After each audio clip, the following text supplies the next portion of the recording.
পারলে আওয়ামী লীগ করবে, এটা আমি মানি। আমি আওয়ামী লীগের একদম কেন্দ্রীয় আওয়ামী লীগের সদস্য। শেখ হাসিনা সরকার বারবার দরকার।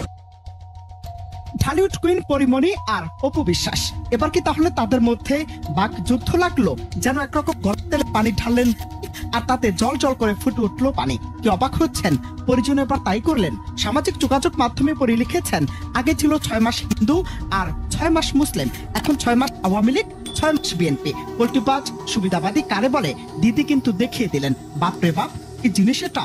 যদি অপু বিশ্বাসের নাম উল্লেখ করেননি, কিন্তু নেটিজেনদের চোখ ফাঁকি তো বড্ড মুশকিল। এক ঘটনার সূত্রপাত কুষ্টিয়া খোকসা উপজেলা বিএনপির 47তম প্রতিষ্ঠা বার্ষিকী। সেখানে অনুষ্ঠান মাথাতে গিয়ে নতুন এই আলোচনার জন্ম দিলেন নায়িকা অপু বিশ্বাস। দীর্ঘদিন আওয়ামী লীগের নানা প্রচারণার সঙ্গে যুক্ত থাকার পর হঠাৎ বিএনপির মঞ্চে হাজির হওয়া এই ঘটনা শোবিজ রাজনীতি অঙ্গনে বিতর্কের ঝড় তুলেছে। কারণ হিসেবে বলা হচ্ছে, অপু বিশ্বাস এক সময় নিয়মিত আওয়ামী লীগের নির্বাচনী প্রচারণায় অংশগ্রহণ করতেন। সংরক্ষিত আসনের সংসদ সদস্য হওয়ার দৌড়ে ছিলেন তিনি। সেই পটভূমিতে হঠাৎ বিএনপির মঞ্চে উপস্থিতি রাজনৈতিক মহলে তোলপাড় সৃষ্টি হওয়া স্বাভাবিক।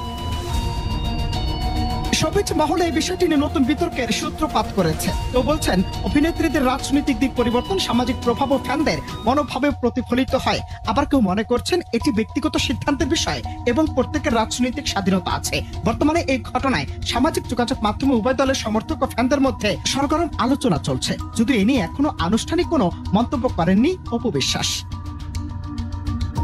এর আগে গেল বৃহস্পতিবার জানিপুর সরকারি মাধ্যমিক বিদ্যালয়ের মাঠে আয়োজিত অনুষ্ঠানে বক্তব্য রাখতে গিয়ে অপু বিশ্বাস জানান, সেই ঢাকা থেকে 7 ঘন্টা জার্নি করে এসেছি আপনাদের সঙ্গে দেখা করব এবং কথা বলবো বলে।